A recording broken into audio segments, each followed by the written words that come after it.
Friends, I just want to say thank you, New York, for asking us to come on back. And also, the New Yorker magazine, I want to give them so much special thanks, saying, quote, 96 Tears is the best song in history. I've been saying that for 31 years. 31 years I've been saying this. Also, CNN quotes us as being the greatest garage band in the world. We're going to take that. We're saying, come on, all challengers. Please, come on. Ladies and gentlemen, I give you the greatest garage band in the world. Question Mark and the Mysterians.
Hey there, I'm sorry, and that's Ace behind the camera, and this is Rock and Roll High School, and can you guess?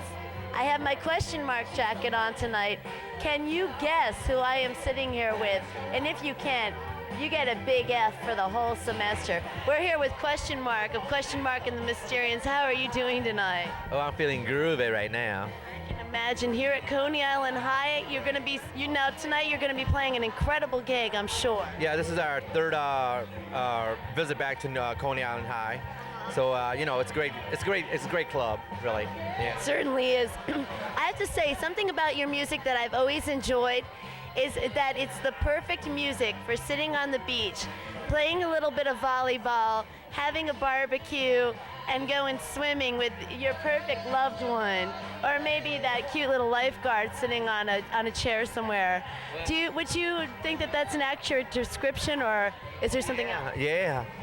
But like right now, the music in the background, that's it right there. So I mean, it makes me want to dance. So wherever it's being played, Dance, right. You just got that. It's good for anywhere. It's like with upbeat, like you fun said, music. It's really really nice for the summertime and the beaches and all that kind of stuff, outings.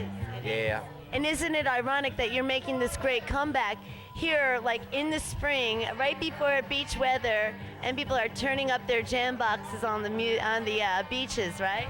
Right. And right now, 96 Tears is going to be coming on. This is the live album that's on Norton Records. Oh, okay. So I'm going to be introducing Lil Frank on keyboards, and you're going to hear 96 Tears. So it's like that anticipation, This is great. Yeah. Can you hear this? You've got to hear this part. Now, what kind of Right keyboard? Here. The Bar Visa, and right here. Yeah! Woo! Yeah, there it is. This is one of my #1 favorite songs. Us cheerleaders, we have to work as well. And Pardon me? us cheerleaders, we have to work as well. Oh, yeah. It's budget for our pom-poms and stuff. Yeah. But my favorite song at work is 96 Tears. It's on our jukebox. Yeah. All our music is really good workout music because I work out with my music. Oh, you do? Yeah. Plus, I got like Yorkies. We raise Yorkies, right? And we have like about 8 of them. We got 3 females right now that are due. And I'm in the, just in my living room, just dancing to my music, and they're just barking, Oh, I can imagine. Right. They must get all Oh, yeah. people here in New York City who are greatly influenced by 96 Tears. And I guess really a lot of people would really have been influenced by 96 Tears. yeah. The Eagles, a lot of people, a lot of songs I hear, a lot of my music, like samples. So, Susie Quattro, Stumbling In, that's just like Cherry July, Love Me Baby Cherry July. When I heard that, I was in California, right? Somebody had the radio on, and I said, isn't that Cherry July? So I went to turn it up, and here was Susie Quattro and Mike Chapman singing Stumbling In. Really? 10 years later. So, yeah, a lot of people are influenced by our music. They are very much. In fact, and Yeah, baby. It's a little thing, a little bit on the mellow, mushy old side, but still it's got those ingredients, baby. It's a little thing called Love Me Baby Cherry July. Yeah! Woo!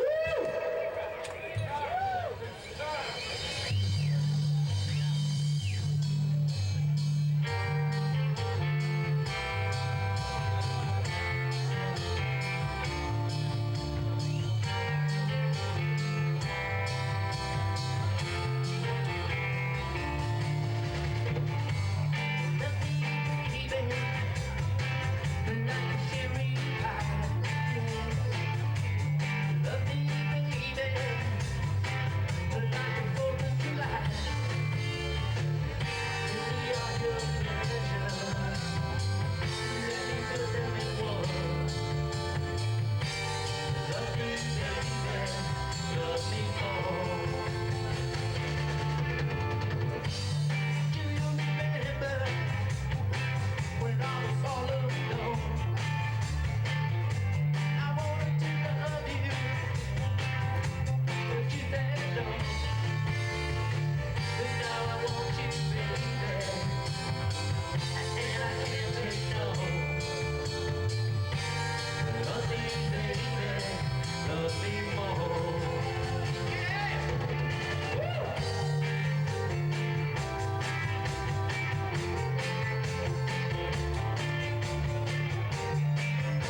I don't think anybody can duplicate this kind of keyboard work. No, well, like I said, we don't even, well, we have the original, but 2 of the keys are broken, so we're trying to figure out how to repair them. And if we can't repair them, but you know, a lot of people, like we're playing with the Henchmen tonight and things like that, well, they have the Farfisa, so we're using their Farfisa. Oh, that's great. Anytime we can anybody's Farfisa on the road, we use it. But you know, it's amazing that how many groups have it and we don't. That is true. That is so strange, considering that you were the ones that made the Farfisa so famous. We do have the original, but 2 of the keys are broken. And if you can't fix it, then what? You know? And those are the keys that are 96 tiers up at the high end. Really? Yeah, so. Well, if Yeah, anybody can reach us through 96tiers.com. okay. Oh, so you have a website. Right, Okay. right. And WFMU, Yes. they just did I did a live interview for them, I think it was last Thursday, and it went on the internet, so the whole thing, word per word. It was great. FMU is a great station. Now, This next song from our second single, yeah, from our first album, baby. Listen to it now. Yeah. This goes out to artists out there. It's a little thing called I Need Somebody, baby.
People don't know if I'm just doing it now because everybody else is doing it. I said, anybody that's doing things now, I was doing it way back then. I mean, like, I created hip, you know, in rock and roll, you know. People got to realize, I don't know what they're looking at the record labels, you know, whatever, you know, but if they listen to our material, it's rock and roll. Oh, definitely. You know what I'm saying? Yes. But I mean, okay, you had a few other entertainers that have been referred to me, and I'm going to say because they've been referred to me. Yeah. James Brown, Prince, Michael Jackson. Other than that, how many people really go up there and put on a show to really entertain?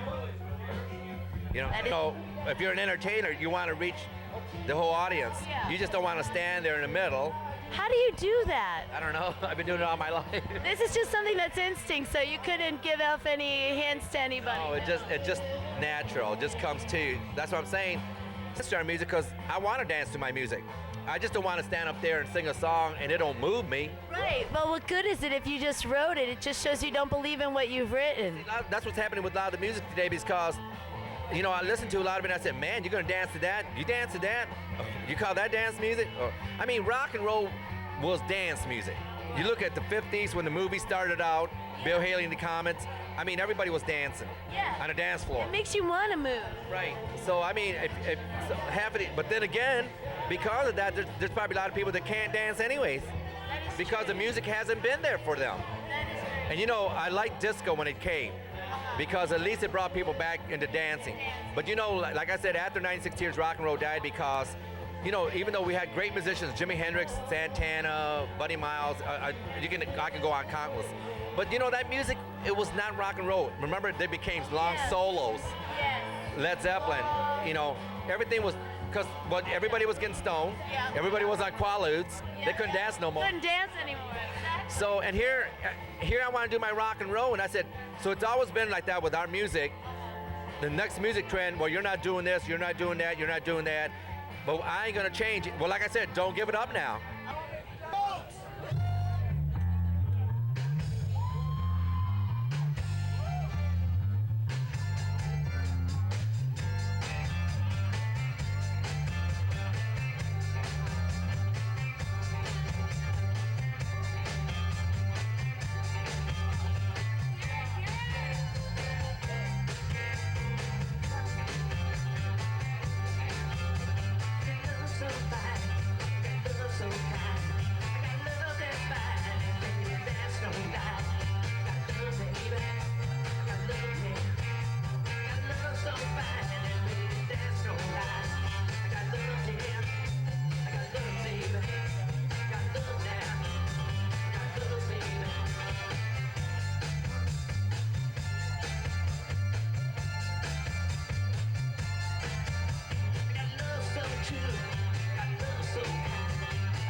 You know, playing in clubs like this, there's going to be crowds of people that are going to be inspired to dance, and you might just start a movement.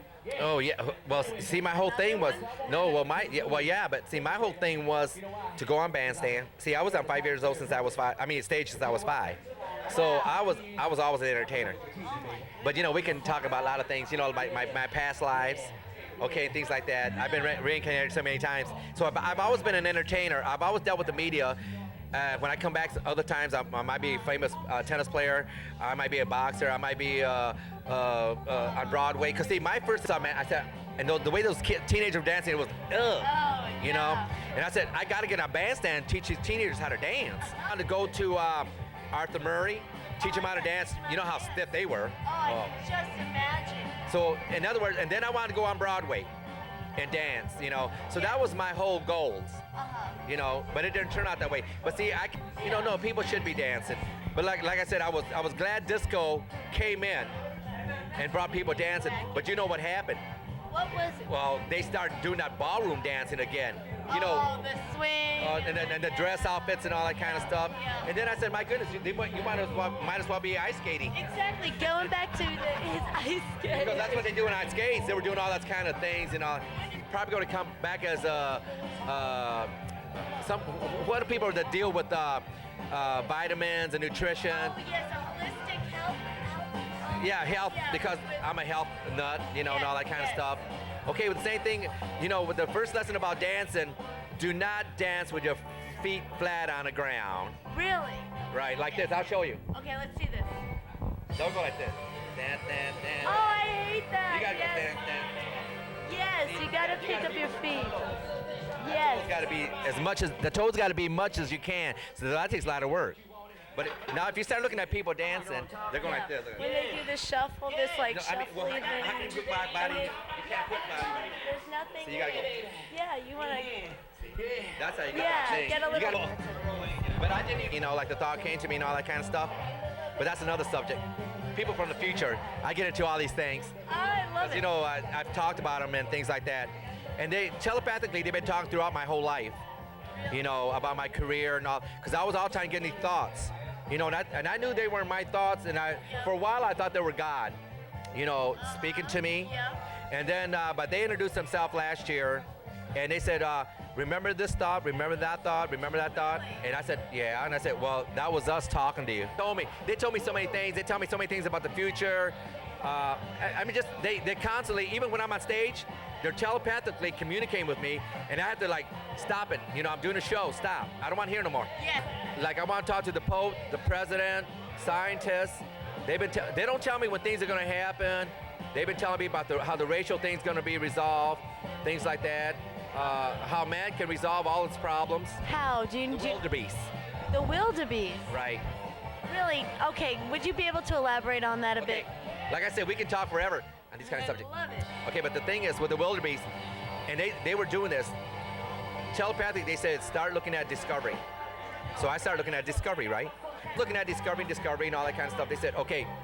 Then when they introduced it, they said, did you ever wonder about why you were looking at the wildebeest and why you were fascinated by it? And they let me talk to them, right? You know, telepathically. I said, yeah, you know, that. And then they said, okay, now we're going to explain to you. He says, because man, they can solve all their problems. If first they have to solve why are they letting the wildebeest get out of hand. Now, you never thought of, you seen the wildebeest on TV? No, I haven't. Okay, on Discovery. Look at the next time they're on there. But anyways, there's over 1 million wildebeest. And but there's actually 4 million because each one of them have 4 hoofs. So see, people don't look at it that way.